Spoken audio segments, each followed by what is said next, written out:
going on, everybody, and welcome back to another video on the channel. It's been a little while since I uploaded a garage update, so I'm cutting straight to the chase. The Corvette is gone. As you can see, if you're an old member of the channel or if you've been a member for a while, you know the Corvette is parked there. Trans Am was usually parked here, but not clickbait, it's gone. I sold the Corvette. So I sold the Corvette for a few reasons. It had almost 140,000 miles on it, and if you have a car like that, it's something that I wasn't quite aware of till I actually owned one, but a lot of people think you might as well part it out, and it's a very strange phenomena. Like, 100,000 miles on one of these versus 140,000, the price isn't a lot different, maybe a couple $1,000, but between a 100,000 mile Corvette and a 140,000 mile Corvette, there's a substantial price difference, which I guess I wasn't aware of until I bought my first one, and that's why it was so inexpensive or maybe affordable for a first C6.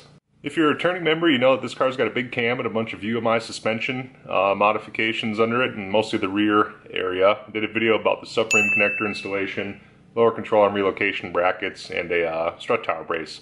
It already had lower control arms and the panhard bar, so we'll get it started up, put some heat in the motor, and I guess we'll see you in the car.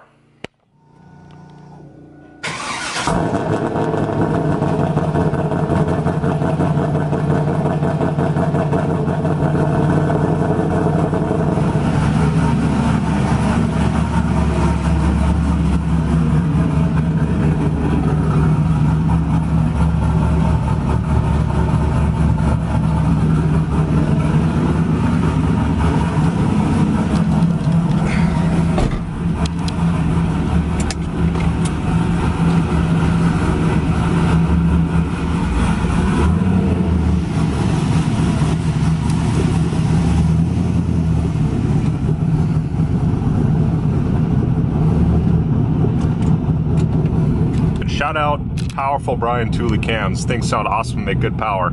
If you haven't seen it before, I did do a dyno video of this car. I'll put a link to it right up here. There's a thumbnail for it. Anyways, you can find it in the channel if you want to watch it.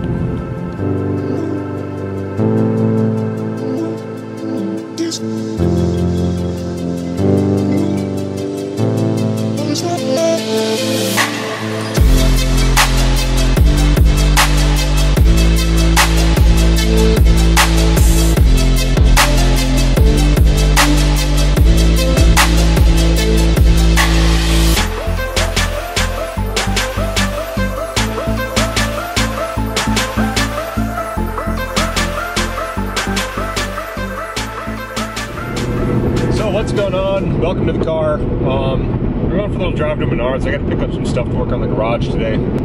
Anyways, I wanted to talk a little bit about maybe what the future of the channel is. I had that Corvette for 2.5 years, almost 3 years, and I sold it because, in my opinion, it was a depreciating asset with the mileage and the mods and stuff. It was starting to get a little bit of wear and tear on the driveline. So I don't think it was too far out from needing the bearings replaced in the torque tube, or needing a clutch, or probably rotors and shocks. So there was going to be a pretty big bill coming up to keep it as is. And even at that, it did smoke a little bit upon heavy acceleration and deceleration. I've seen pictures of it. You can't really tell in videos, but a couple of pictures I saw from Powercruise this year that did puff quite a bit. So something's getting worn in the motor too. Could be rings, could be valve seals, I'm not entirely sure. So anyways, I chose to move on. I sold the car and lost just a little bit of money, but that's the case with any modified car, I guess you could say.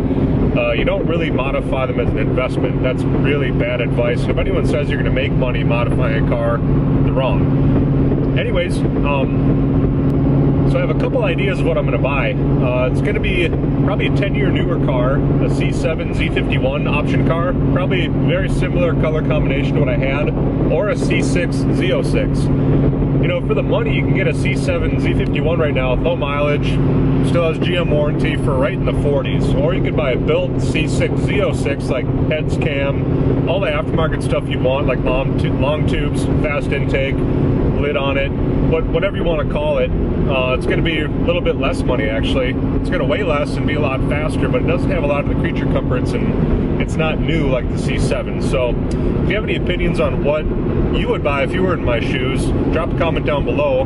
Let me know what you think. If I should buy a C7 with the Z51 option, it's more of a track-oriented coupe. The Z06s are, it's something that I really want in a C7, but they're so expensive. To get one with realistic mileage, you know, 10, 15, 20,000 miles, it's one you should be looking for right now, used. And you want to get, not a first model year, so a 16, preferably a 17.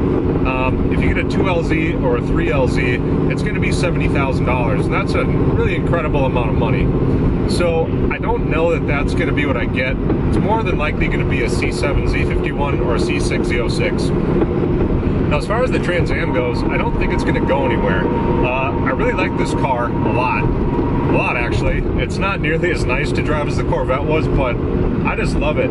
Way back when I first started the channel, I had a 98 Camaro Z28 that had like 180,000 miles on it. It was rusty and beat to death, but it was pretty quick. Ran, for the time, I guess, it was pretty quick. Ran 1240s at 115, 117, somewhere in there.